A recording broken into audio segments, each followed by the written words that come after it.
네, 친절한 경제 매주 화요일은 금융 소식 알아보고 있습니다. 오늘도 SBS 금융팀장 손승욱 기자 나와 있습니다.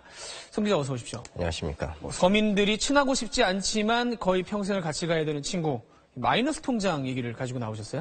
네, 줄여서 마통 이렇게 부르시는 분들도 많죠. 이 마이너스 통장 이용액이 빠르게 늘고 있습니다. 네. 이 통장 금리도 덩달아 오르는데요. 짧게 조금 꺼내 쓰고 월급 나오면 갚는 식으로 이용하시는 분들이 많아서 대부분 금리에 민감하지 않으신데요. 요즘 마이너스 규모가 점점 커지는 분들도 많고 또 미국 금리 인상 영향으로 금리가 더 오를 수 있으니까 한번 살펴보셔야겠습니다.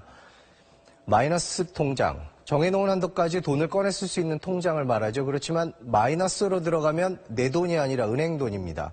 대출받은 돈으로 봐야 하는 거죠. 네. 그런데 이 마이너스 통장 이용액이 1년 만에 1조 원이 늘었습니다. 네. 이 통장이 사실상 서민들의 생활비 통장 역할을 한다고 보면 이용액이 이렇게 늘었다는 건 가계재정이 마이너스인 분, 그러니까 적자인 분이 늘었다는 그런 얘기입니다. 일단 지금 양이 늘었고 말씀하신 대로 금리가 또 올라갈 걸로 지금 예상이 되기 때문에 네. 이 부분은 좀 조심히 잘 살펴봐야 되겠어요. 네, 마이너스 통장은 뭐 석 달, 6개월, 1년 이렇게 그때마다 금리가 이제 바뀌는데 네. 기본적으로 은행들은 매주 금리를 공시를 하죠. 네, 그래서 네. 이제 금리가 계속 올라갑니다. 최근에 은행, 시중은행들의 마이너스 통장 금리를 봤더니 최고 금리가 5%를 이미 넘어섰고요. 또 뭐 지난해 8월에 비교해서 평균 0.33%포인트 올랐다. 이런 통계도 있고 3월 들어서만 0.03에서 0.04%포인트 올랐다. 이런 집계도 있습니다. 그런데 이 마이너스 통장 금리를 결정할 때 미국 금리 인상 변수도 이제 같이 계산을 합니다. 그러니까 미국이 기준금리를 지난주에 0.25%포인트 올렸죠. 올해 안에 두 번 더 올릴 예정인데요. 그렇죠. 네. 그러니까 쉽게 말해서 그때마다 이 금리가 계속 따라 오를 수 있다는 그런 얘기입니다. 근데 이제 마이너스 통장을 쓰는 입장에서는 그러면 어떻게 개인적으로 대처를 좀 해야 될까요?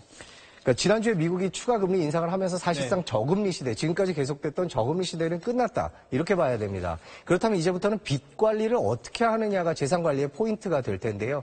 이런 금리 상승기에는 돈 생겼을 때 빚부터 줄이는 게 정석이죠. 네, 네, 네. 하지만 어디서 돈이 갑자기 튀어나와서 마이너스 통장을 플러스로 바꾸지는 못하니까 일단 금리 인하 요구권이라는 거를 써볼 필요가 있습니다. 금리 인하 요구권 말 그대로 금융기관의 금리를 내려달라고 요구하는 겁니다. 직장인의 경우 승진하거나 월급이 오르면 신용평가 점수가 올라가기 때문에 그만큼 대출 금리는 내려갈 수 있는 거거든요. 마이너스 통장도 신용대출이니까 당연히 금리 인하 요구가 가능합니다. 창구 가셔서 나 승진했다, 나 월급 올랐다 이렇게 말씀하시고 네. 재직증명서, 근로소득, 원천징수, 영수증 내시면서 금리 한번 다시 계산해달라 이렇게 요구하면 내려갈 수도 있습니다. 물론 승진했다고 금리가 다 내려가는 건 아닙니다. 네. 승진이나 월급 인상으로 올라가는 신용평가 점수가 각 은행이 정해놓은 기준을 충족시켜야 금리를 내려줍니다. 하지만 마이너스 통장 몇 년 전에 만들고 금리 조정 한 번도 해본 적이 없으시다면 한번 해볼 만합니다. 그런데 네.